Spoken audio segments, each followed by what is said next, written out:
Bonjour à tous, on se retrouve aujourd'hui pour une nouvelle vidéo d'un smartphone. Aujourd'hui, un smartphone d'une nouvelle marque, enfin nouvelle, ça on verra après. Il s'agit du Echo E04 dans sa nouvelle version, la version 3 Go de RAM, qu'on a appelée version Plus, exactement comme le iPhone P3000S que je vous avais fait hier. Et donc on va voir tout ça ensemble, ce nouveau smartphone qui est assez populaire sur la toile quand même, et donc c'est pour ça qu'on l'a rajouté dans la boutique Android. Donc c'est un smartphone qui coûte à peu près 260-250 euros, donc qui offre des performances relativement bonnes et 3 Go de RAM donc pour cette nouvelle version. Alors au niveau du design, il y a quand même un truc qui m'avait frappé tout de suite quand je l'ai pris en main, c'est quand même la taille du téléphone. Je le mets sur ma main comme ça. Il est pour un 5 pouces 5, il est vraiment massif. Je le comparerai après avec mon Meizu MX4, mais il est vraiment massif, il est assez grand, avec des bords assez prononcés sur le dessus et surtout là sur le dessous. Donc, par contre, au niveau de l'épaisseur, on est sur quelque chose d'assez fin globalement. On est sur une finition coque arrière qui est plutôt jolie, qui est plutôt bien faite. Là, c'est pas très parlant à cause du protège-écran, enfin, du protège hop, que je fais retirer. Voilà, ça sera plus parlant. Donc, on est sur une matière assez sympa. Le design est plutôt pas mal. Après, c'est pas forcément mon préféré, ça c'est sûr. Pour revenir un petit peu sur la marque Echo, en fait, c'est tout simplement ce qu'on peut appeler une filiale de la marque Elphone. Donc, c'est aussi pour ça que la boîte déjà ressemble beaucoup, que le téléphone a à peu près les mêmes performances que les Elphone. C'est vraiment une marque, entre guillemets, une sous-marque de Elphone. Alors, je vais tout de suite l'ouvrir pour qu'on voit un petit peu à l'intérieur. Donc, je cherche le petit cache. Il n'y en aurait, il n'y en aurait pas. J'ouvre par là. Donc, la finition est pas la meilleure que j'ai vue non plus. Les téléphones ne fait pas forcément extrêmement quali quand on l'a en main.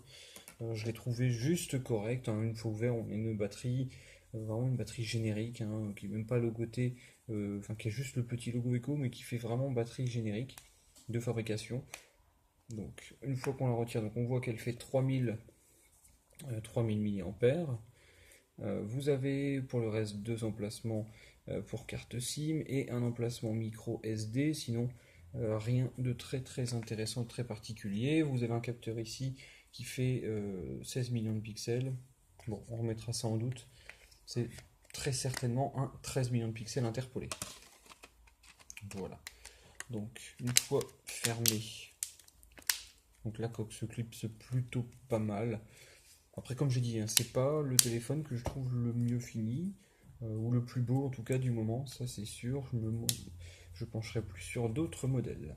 Alors, au niveau du design, sinon on retrouve sur la tranche droite le bouton power, les boutons de volume, sur le dessus pardon, le micro USB, le jack, sur la droite rien, et sur le dessous deux grilles pour haut-parleurs. On verra tout à l'heure si on est vraiment sur de la stéréo ou c'est plutôt de la mono. Alors, à part ça, donc ici vous retrouvez les boutons qui sont rétroéclairés.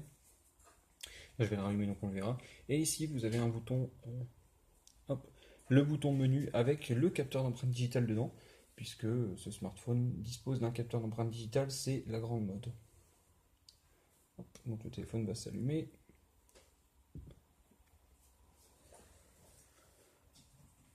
Donc voilà, c'est le téléphone dont on nous a le plus parlé dans la boutique ces derniers temps. Celui-ci est le Kingzone Z1. C'est vraiment les modèles qu'on nous demande le plus. Euh, Pourquoi? C'est vraiment difficile à dire. C'est certainement un bon petit coup marketing. Peut-être que vous en avez entendu parler aussi sur des sites plus généralistes. Donc en tout cas, voilà, c'est un téléphone qui a le mérite de se faire connaître. Et donc voilà, maintenant il est allumé. On retrouve Android 4.4. On a eu le doute aussi en l'allumant puisque ça rappelle quand même pas mal Lollipop, hein, ce qu'on voit ici. Le fond d'écran, etc. Ça rappelle un peu Android 5. Mais non, je vous rassure ou je vous rassure pas, on est sur Android 4.4. On est bien sur KitKat en tout cas. On va aller vérifier ça dans les paramètres, puisque le téléphone a tendance à classer les applications un peu bizarrement. Paramètres. Voilà. Android 4.4. Donc globalement, on n'a pas vraiment de surcouche, hein. C'est quasiment la même chose que Lphone. Juste un redesign des icônes. D'ailleurs, c'est quasiment le même design que les icônes Lphone. Donc la, la marque ressemble vraiment beaucoup et se donne pas vraiment d'identité propre.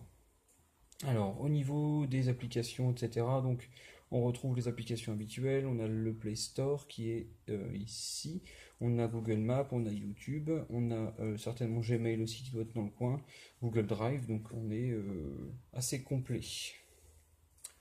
Ensuite, les paramètres, vous ne retrouvez rien de particulier. Est-ce qu'on a les gestes rapides type double tap, etc.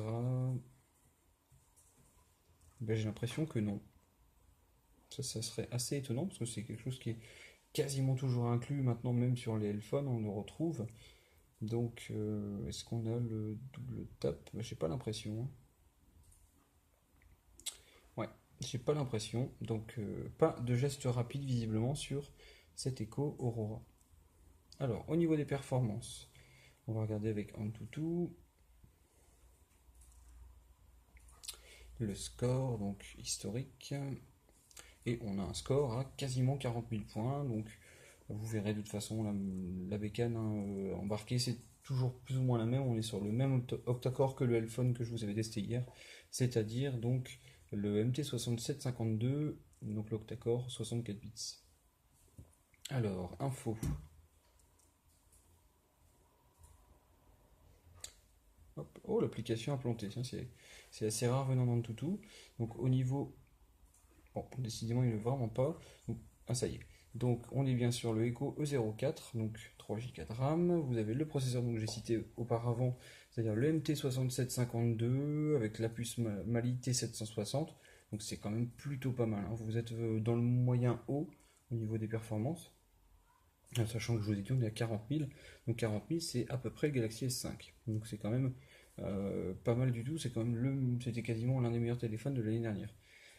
Vous avez donc, comme je dis, 16 millions de pixels, certainement du 13 interpolé. Vous avez 3 Go de RAM dans cette version, 16 Go de mémoire interne, donc c'est quand même assez complet. Et 8 Go, là, 8 mégapixels, c'est pareil, c'est certainement du 5 millions interpolé.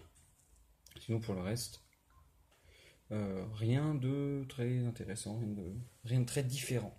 Alors, je vous montre quand même le 3D Mark aussi, puisqu'on l'a fait. 3D Mark avec un score de 10 673. Là aussi, c'est assez particulier puisqu'on est sur un téléphone qui a la même configuration que le Lphone que je vous avais présenté hier. Et à ma connaissance, il faisait 5600, je crois. Donc quasiment le double pour les mêmes composants intégrés. Donc à voir si 3D Mark est un benchmark vraiment très fiable. Ah bah voilà, ils sont là, les Smart que je me disais aussi. C'était bizarre. Voilà, ils sont ici. Et vous avez donc le double tap, etc. Tout est ici. Donc il y a bien les Smart intégrés, sauf qu'ils ne sont pas dans les paramètres. C'est une application tierce. Voilà. Donc ça c'est plutôt bien. Enfin, on va regarder la vidéo habituelle. Alors par contre, moi à titre personnel, je n'aime pas beaucoup ce bouton ici. Parce que là, on est vraiment sur un bouton physique, hein. En dur. Je sais pas si vous l'entendez, mais voilà, ça tapote bien. Il est un peu dur, un peu ferme. C'est un peu pénible parfois pour revenir au menu. Par contre, comme je disais, il fait il fait capteur d'empreinte digitale. Donc ça, c'est un truc qui est plutôt pas mal aussi, enfin plutôt nouveau, parce qu'habituellement les constructeurs ont tendance à le mettre plutôt ici, sur l'appareil photo, ou ici, enfin quelque chose comme ça, un petit peu comme le Huawei Ascent Mate 7. Là, l'avoir ici, ça peut toujours être plus pratique. Ça vous évite d'aller tout le temps derrière, passer votre doigt chercher où est le capteur. Donc ça, c'est quand même plutôt cool. Donc on va regarder la vidéo habituelle pour voir un peu la qualité. Mais l'écran, je peux vous dire qu'il est plutôt bon. Je vais regarder juste pour la luminosité. Voilà, c'est bon, on est à fond. Mais je peux vous dire que l'écran, de toute façon, je me fais aucun doute là-dessus. C'est vraiment pas mal du tout.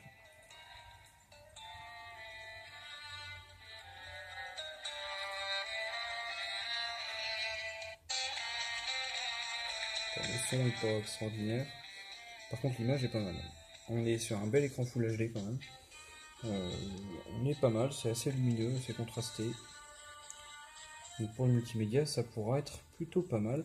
Je vais vérifier si on est bien sur du stéréo ou pas.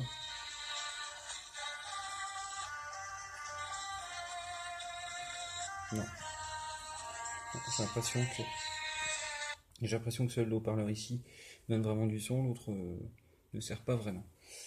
Donc voilà, je pense avoir fait un bon petit tour de l'appareil. un appareil que personnellement je suis assez mitigé, hein. Vous avez une belle configuration, ça c'est sûr.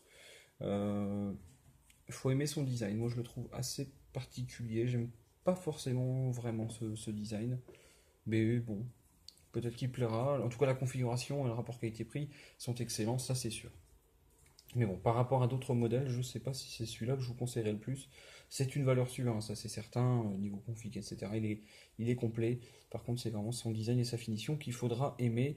Et puis ce bouton ici que moi je n'aime pas trop. Je vais juste le comparer, comme j'avais dit, avec mon Meizu MX4 pour pour que vous voyez bien qu'il est quand même assez massif. Je sais pas si vous voyez, mais il reste beaucoup plus. Il y a quand même, hop, quand même une belle différence. Voilà. Donc voilà, je pense avoir fait mon petit tour. Moi, je vous dis à bientôt pour une prochaine vidéo. Et puis surtout, si vous cherchez ce modèle, il est en vente chez funroid.fr. Voilà, à bientôt.